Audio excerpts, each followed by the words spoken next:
Now, Sri Harivanshi. माननीय उपसभापति जी, धन्यवाद। लंबे समय तक वित्त मंत्री रहे चिदंबरम जी की एक टिप्पणी बजट 2015-16 के संदर्भ में पढ़ी, मैं उसका उल्लेख करना चाहूंगा और वहीं से अपनी बात भी शुरू करना चाहूंगा। उन्होंने कहा कि इस देश में इस बजट के ऊपर दो ढंग से विचार करने वाले लोग हैं, दो पक्ष हैं। पहला ट्रेजरी पक्ष, who can see nothing but good, दूसरा opposition who can see nothing but bad। Sir, मैं इस लीक से हटकर आपके माध्यम से वित्त मंत्री के सामने कुछ बातें रखना चाहूंगा। पहली चीज, लगभग 6 करोड़ मामूली छोटे व्यवसाय में लगे लोगों को मदद करने की योजना इस सरकार ने बनाई है। ये नॉन फॉर्मल सेक्टर के लोग हैं। Micro units development refinance agency मुद्रा की शुरुआत एक सकारात्मक कदम है।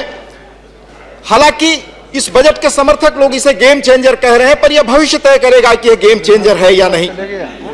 दूसरा तथ्य, 1991 के उदारीकरण के बाद भारतीय समाज परंपरागत रूप से बिखरा। पुराना सामाजिक ताना बाना टूटा, पुराना सिस्टम नहीं रहा। इस दृष्टि से इंश्योरेंस और पेंशन की दिशा में इस सरकार ने इस बजट में जो प्रयास किए हैं वे उल्लेखनीय है।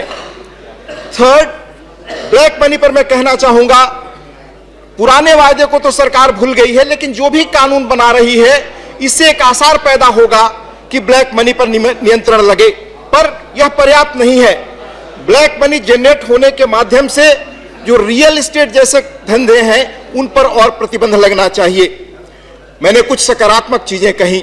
सर, फिर भी इस उदारीकरण के बजट के जो समर्थक हैं वो कहते हैं कि गुजरे 24 वर्षों में 1991 के बाद 3 ड्रीम बजट आए। पहला माननीय मनमोहन सिंह जी का, जब नरसिंह राव जी प्रधानमंत्री थे 1991 में। दूसरा पी चिदंबरम जी का, जब श्री देवगौड़ा जी इस देश के प्रधानमंत्री थे। तीसरा अटल जी के प्रधानमंत्री रहते हुए माननीय यशवंत सिन्हा जी का बजट। मैं कहता हूं कि अगर यह बजट जो मार्केट इकोनॉमी के समर्थक है इसे ड्रीम बजट की श्रेणी में नहीं रख रहे हैं, अगर यह ड्रीम बजट होता भी तो क्या यह बजट भारत जिन चुनौतियों से घिरा है उसका हल निकाल पाता? मेरी दृष्टि में यह बजट राजनीतिक विचारधारा का आर्थिक दस्तावेज है। आप कांग्रेस की 91 की उदारीकृत अर्थनीति बाजार व्यवस्था को तेजी से आगे बढ़ा रहे हैं। इस अर्थनीति दर्शन के तहत आपके समर्थक इसे नौ उदारवाद का आर्थिक दर्शन कहते हैं। जब तक इस अर्थनीति पर यह देश चलेगा, भारत का संकट सर बढ़ेगा। बजट में कुछ एक सकारात्मक कदमों का मैंने उल्लेख जरूर किया, पर यह प्रयास जो मूल रोग है, मूल चुनौती और परेशानी है, जो उसके सिम्टम का इलाज है, मूल रोग का नहीं। और सर, मैं उल्लेख करना चाहूंगा, यह बात मेरे जैसा सामान्य आदमी नहीं कह रहा। मैं प्रोफेसर कौशिक बसु को कोट करना चाहूंगा, जो भारत के फॉर्मर चीफ इकोनॉमिक एडवाइजर रहे, अभी वर्ल्ड बैंक के चीफ इकोनॉमिस्ट हैं। उन्होंने कहा है, free market model has failed. और मैं कोट करता हूं, 22 दिसंबर 2014 के हिंदू में उनका यह विचार छपा है। और इसमें 3 महत्वपूर्ण चीजें उन्होंने और कही। इसी फ्री मार्केट मॉडल पर आधारित यह बजट है। जब यह मॉडल दुनिया में फेल कर चुका, जब इस मॉडल के बारे में भारत के फॉर्मर चीफ इकोनॉमिक एडवाइजर और वर्ल्ड बैंक के चीफ इकोनॉमिस्ट कह रहे हैं, तो उस विचारधारा पर बना यह बजट भारत को क्या, भारत के संकट से मौजूदा निकाल पाएगा, इसमें आशंका है। प्रोफेसर कौशिक बसु ने कहा, सर मैं उल्लेख करना चाहूंगा आपके माध्यम से, there is now a consensus the world over that the free market economic model does not work. दूसरी बात उन्होंने कही, the things that were ideologically rooted on the extreme right and extreme left, those fringes have now fallen off। Doctor Basu ने एक और महत्वपूर्ण बात कही कि वर्ल्ड बैंक अब सिर्फ पॉवर्टी इरेडिकेशन के लिए काम नहीं कर रहा, वह शेयर्ड प्रॉस्पेरिटी के लिए भी प्रयासरत है। शेयर्ड प्रॉस्पेरिटी यानी जो संपदा आ रही है उसमें लोगों की हिस्सेदारी कहां हो। मैं सर उल्लेख करना चाहूंगा कि भारत में 91 के बाद, इस अर्थनीति मॉडल के बाद जो संपदा सृजित हुई वो गई कहां? जो प्रॉपर्टी आई है, जो वेल्थ आया वो गया कहां? मैं कोट करना चाहूंगा सर, 8 दिसंबर 2014 के द हिंदू की रिपोर्ट को, जिसमें क्रेडिट सुसेस के आंकड़े कोट किए हैं। India super rich richer than ever, यानी भारत के संपत्तिवान सबसे अधिक धनी संपदा के मालिक इस दौर में बने। 2014 में इस आंकड़े से मैं उल्लेख कर रहा हूं सर, भारत की कुल संपदा के सबसे गरीब 10% लोगों की संपदा भारत की कुल संपदा में 0.2% थी। टॉप 10% भारतीयों के पास 74% की संपदा, टॉप 1% भारतीयों के पास भारत की कुल संपदा का लगभग आधे से अधिक। सर, अगर 2000 से 2014 के बीच भारत के धनवान इस तेजी से धनी हुए तो यह संपदा गई कहां, इस पर भी सर मैं उल्लेख करूंगा। पर उसके पहले मैं कोट करना चाहूंगा कि आज इस देश में एक रिवाज सा बन पड़ा है कि किस तरह से बिलियनर्स बढ़े, उनके यशोगान की कथा चलती है। मार्च 11 टाइम्स ऑफ इंडिया में छपा, Mumbai has 30 of India 68 billionaires. Economic Times 10 March 2015 में number of India super rich to double by 2024। 16 March के हिंदुस्तान टाइम्स में to be in rich man's world the first of its rich list comprises people whose aggregate wealth is nearly 440 billion, equal to roughly 23% of India's GDP। Sir, Bharat के ये कुछ लोग इतनी संपदा के मालिक बने, पर ये संपदा गई कहां, इसका मैं उल्लेख करना चाहूंगा। जनवरी में ग्लोबल फाइनेंस इंटीग्रिटी की रिपोर्ट आई कि गुजरे 10 साल में, यानी 2004 से 2014 के बीच लगभग 28 लाख करोड़ अवैध रूप से पैसा बाहर गया। सर, उधर बैठे मेरे प्रखर मित्र वित्त राज्य मंत्री जयंत सिन्हा काफी विनम्र आदमी है, उनका आउटलुक में लेख पढ़ा करता था मैं क्रॉनिक कैपिटलिस्टों पर। क्या भारत की क्रॉनिक कैपिटलिस्टों पर वह कोई पाबंदी लगाएंगे?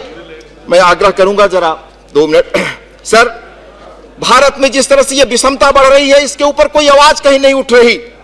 पर जिस डावोस का यहां उल्लेख हुआ, जिस डावोस में दुनिया के टॉप कंपनियों के सीईओज, दुनिया के बड़े पैसे वाले लोग, पॉलिसी मेकर्स जाते हैं और बड़ी योजनाएं विश्व के लिए बनाते हैं, उस डावोस के बारे में खबर हिंदू में मैंने पढ़ी 23 जनवरी 2015 को कि इन डावोस वरिंग अबाउट इनइक्वालिटी, जो दुनिया में सामाजिक विषमता बढ़ रही है उसके बारे में सबसे अधिक बेचैनी और परेशानी दुनिया के संपन्न लोग महसूस कर रहे हैं।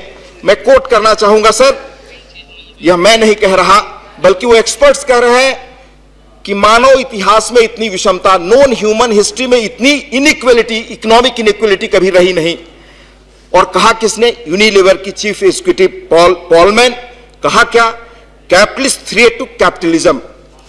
IMF managing director Christie Lagarde, जो आज भारत में है आजकल और जिनका कोट भारत सरकार और भारत के प्रधानमंत्री के बारे में बताया गया, उन्होंने डावोस में क्या कहा, यह मैं बताता हूं। She fears capitalism might indeed carry Marx seeds to its own destruction। Sir, इसी अर्थनीति पर यह सरकार भारत को आगे ले जा रही है। इससे 2 चीजें स्पष्ट है। पहली चीज कि जिस बाजार व्यवस्था को, जिस मार्केट इकोनॉमी को पश्चिम के देश जहां से ये निकला, उसके एक्सपर्ट्स फेल कह रहे हैं, हम उस रास्ते पर जा रहे हैं, वो रास्ता बंद है, वो किसी मुकाम तक हमको नहीं ले जा सकता। दूसरा, यह अर्थनीति भारी आर्थिक सामाजिक विषमता को जन्म दे रही है। कुछ संपदा वाले लोग बहुत संपत्तिवान हो रहे हैं और वो अपने पैसे बाहर ले जा रहे हैं। मैंने उल्लेख किया कि ग्लोबल इंटीग्रिटी ने क्या रिपोर्ट में कहा, 28 लाख करोड़ रुपए 10 वर्ष में बाहर ले जाए गए हैं। अमेरिका के रॉबर्ट बैरन के बारे में हमने सुना था, हमारे मित्र जयंत सिन्हा जी आपके माध्यम से सर्च करूंगा, वो जानते होंगे। अमेरिका में एक समय में जो सबसे अधिक धनवान लोग हुए, जिन्होंने गलत ढंग से संपत्ति अर्जित की, उन्होंने स्टैनफोर्ड से लेकर अनेक विश्वविद्यालय बना दिए। और हमारे यहां के धनवान लोग अगर अपनी संपत्ति इकट्ठा कर रहे हैं, भारत की धरती से इकट्ठा कर रहे हैं, तो विदेशों में रख रहे हैं। यह बात मैं आपके माध्यम से सरकार के सामने रखना चाहता हूं। सर, यह अर्थनीति हमें कहां ले जाएगी?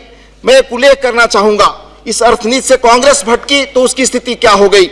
69 में जब कांग्रेस का विभाजन हो रहा था अर्थनीति के सवाल पर, तो युवा तुर्क नेता के रूप में चंद्रशेखर जी ने कलकत्ता के अधिवेशन में कहा था, उन्होंने कुछ घरानों के नाम लिए थे, मैं वो नाम नहीं ले रहा प्रतीक के रूप में, लेकिन कहा कि इन घरानों के मालिकों के महलों से हमें नफरत नहीं है।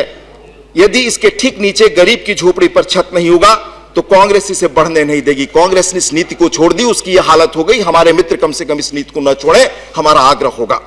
मित्रों, उपाध्यक्ष जी, आपके माध्यम से मैं एक दूसरे मुद्दे की चर्चा करना चाहूंगा। इस सम्मानित सदन में माननीय प्रधानमंत्री जी, वित्त मंत्री जी, संसदीय मंत्री जी को 14वें वित्त आयोग की सिफारिशों को केंद्र द्वारा मंजूरी देने के संबंध में सुना। सत्ता और अर्थ का ऊपर से नीचे जाना या विकेंद्रीकरण हम जैसे गांधीवादी लोगों या समाजवादी आदर्शों से प्रेरित लोगों को अच्छा लगता है। सच यह है कि केंद्र सरकार की यह फैसला कि केंद्र सरकार केंद्रीय करों में राज्यों की हिस्सेदारी 32% से बढ़ाकर 42% कर दी है, पढ़कर अच्छा लगा। पर 2 दिन बाद ही टाइम्स ऑफ इंडिया में 2 मार्च को मैंने खबर पढ़ी, centre's cash spread to states levies only on paper, यानी राज्यों के प्रति सरकार की उदारता सिर्फ कागजों तक सीमित है। हमारे मित्रों ने बहुत आंकड़े बताए हैं, पर बिहार जैसे पिछड़े राज्य को इससे 3 तरह के स्पष्ट नुकसान है। और हमारे वरिष्ठ मित्र रविशंकर जी जैसे लोग बैठे हैं, मैं उम्मीद करूंगा कि इन चीजों पर वो गौर करेंगे। बैकवर्ड स्टेट ग्रांट जो BRGF के तहत बिहार जैसे पिछड़े राज्यों को मदद मिलती थी, वो अब शायद न मिले। राज्य पुनर्गठन सन 2000 के तहत मिलने वाली जो आर्थिक क्षतिपूर्ति का वायदा था केंद्र से, वो भी शायद बंद हो जाए। जिस रघुराम राजन कमेटी ने हर मानक पर बिहार को पिछड़ा माना, उसे विशेष राज्य का दर्जा नहीं मिला। आप किसी और को दे, उसे हमें आपत्ति नहीं है, पर जहां एक लंबी लड़ाई लोगों ने लड़ी विशेष आर्थिक राज्य के दर्जे के लिए, 1.25 करोड़ लोगों ने हस्ताक्षर दिए, उस पर आप गौर न करें तो यह सही नहीं होगा। बिहार के मुख्यमंत्री माननीय नीतीश कुमार ने प्रेस कॉन्फ्रेंस कर कहा है कि 14वें वित्त आयोग की रिपोर्ट से आगामी 5 वर्षों में बिहार को 50 से 55 हजार करोड़ का नुकसान, यानी सालाना 10 से 11 हजार करोड़ का नुकसान होगा। उन्होंने माननीय प्रधानमंत्री को इस संदर्भ में पत्र भी लिखा है कि अब कुल आवंटन में बिहार की हिस्सेदारी 10.92% से घटकर 9.66% रह जाएगी। गाडगिल मुखर्जी फॉर्मूले के तहत बिहार जैसे अन्य पिछड़े राज्यों को विकास के लिए अधिक फंड मिलने की संभावना थी, वह खत्म हो गई है। 2000 में राज्य पुनर्गठन के तहत बिहार को होने वाले नुकसान की भरपाई के लिए हर साल 1000 करोड़ देने की बात थी, जो बाद में बढ़कर 5 वर्षों में 10,000 करोड़ हो गया था। अब वह बंद हो जाएगा। सर, मैं आपके माध्यम से सरकार को बताना चाहूंगा कि राज्यों को मिलने वाली हिस्सेदारी में जो मानक तय किए गए हैं, इसमें जनगणना के साथ क्षेत्रफल और जंगल भी है। बिहार में क्षेत्रफल कम है, आबादी सघन है, लैंडलॉर्ड स्टेट है। हर वर्ष नेपाल से आने वाली नदियों के पानी से भारी तबाही है, सालाना बड़ी क्षति होती है। बिहार की प्रति व्यक्ति आय राष्ट्रीय औसत से 40% कम है। पहले भी बिहार भेदभाव की नीतियों का शिकार था और 50 के दशक में सर एक जाने माने थिंकर ने पुस्तक भी लिखी इस बढ़ते रीजनल डिस्पैरिटी पर। प्रोफेसर सच्चिदानंद सिन्हा ने the internal colony A study in regional exploitation Bihar के संदर्भ में।